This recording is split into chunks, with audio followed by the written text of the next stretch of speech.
Assalamualaikum warahmatullahi wabarakatuh. Selamat datang di Santri RJ. Nabi Khidir alaihi salam berkata, "Aku pernah bertanya kepada seluruh para nabi, bagaimana mungkin seorang hamba tergolong sebagai orang yang beruntung, padahal ketentuan Allah subhanahu wa ta'ala sebelumnya dia adalah kelompok orang yang celaka." Semua para nabi bungkam, tidak satu pun yang mampu menjawab pertanyaanku. Maka aku bertanya kepada Nabi Muhammad sallallahu alaihi wasallam. Lalu Nabi Muhammad sallallahu alaihi wasallam menjawab, "Hal tersebut terjadi, wahai Khidir, berkat solawat kepada diriku." Alangkah ruginya orang yang tak suka solawat. Solawat bisa mengantarkan si pendosa maksiat menuju kemuliaan. Solawat kepada baginda sebab diberi futuh pada ilmu. Dua contoh ulama agung dalam mazhab Syafi'i yang patut kita contohi. Yang pertama, Al-Imam Jalaluddin As-Suyuti rahimahullah. Dikatakan hampir 700 kitab mencakupi berbagai ilmu kecuali ilmu matematik dikarang oleh beliau. Tiada ulama yang mampu menafsir Al-Quran sebanyak 5 kali tafsiran, dan kitab tafsir yang terkenal ialah Tafsir Jalalain yang dikarang beliau dalam tempo 40 hari ketika umurnya 21 tahun. Dan kitab yang sangat agung tentang kawaid fikih yang menghubungkan antara usul dan furuk, yaitu Al-Asbah wa An-Nazar, juga dikarang beliau.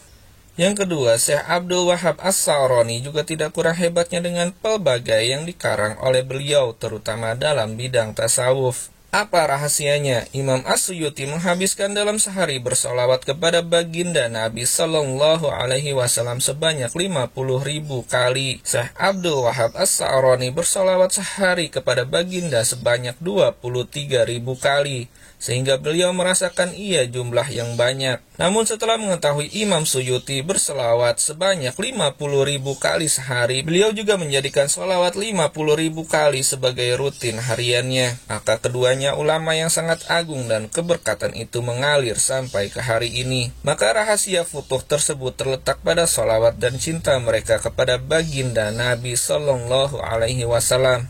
Sallu ala Nabi. Nabi menjawab salam dari umatnya.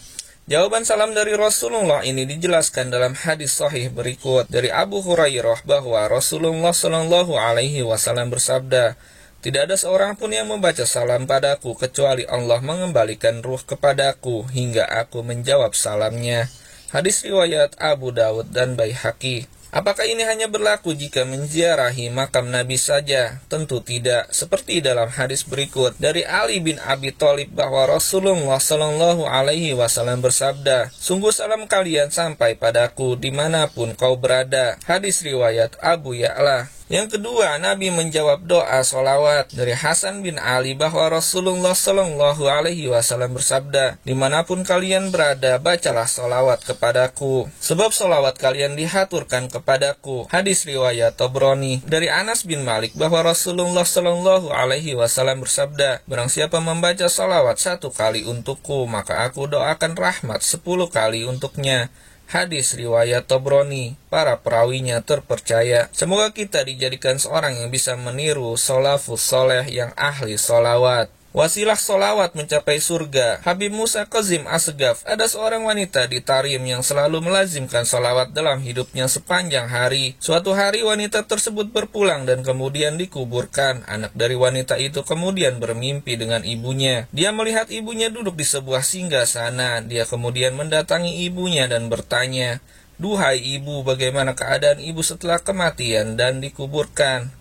Ibunya menjawab, "Aku dikuburkan, aku menunggu malaikat mungkar dan nakir yang seharusnya datang. Aku tunggu 1 jam, 2 jam, hingga 5 jam. Mereka tak datang juga. Setelah 5 jam aku merasa kakiku bergerak. Tiba-tiba aku bisa berdiri dan saat berdiri runtuhlah dinding-dinding di kuburanku. Kemudian aku melihat cahaya, bidadari dan kebun-kebun yang dipenuhi buah-buahan sangat banyak. Aku mendatangi bidadari di kebun tersebut dan bertanya, di mana malaikat mungkar dan nakir? Mengapa mereka tidak mendatangiku?" Para bidadari menjawab, "Mereka tidak akan datang kepadamu." Aku bertanya lagi, "Mengapa?" "Karena engkau sudah di surga. Ini adalah surga. Ini karena salawat yang banyak yang engkau kirimkan kepada Rasulullah Sallallahu Alaihi Wasallam. Engkau tak akan mereka datangi dan tanyai." Masya Allah, kirimkanlah salawat kepada Rasulullah Sallallahu Sallallahu Alaihi Wasallam setiap selesai sholat fardu 100 kali, sholawat 500 kali, 1000 per hari, menjadikan dirimu berteman dengan Rasulullah Sallallahu Alaihi Wasallam. Allahumma salli ala Sayyidina Muhammad wa ala alihi wa sahbihi wa salim. Allahumma salli ala Sayyidina Muhammad wa ala alihi wa sahbihi wa salim. Allahumma salli ala Sayyidina Muhammad wa ala alihi wa sahbihi wa salim. Semoga kita bisa mengamalkan dan istiqomah membaca sholawat Nabi.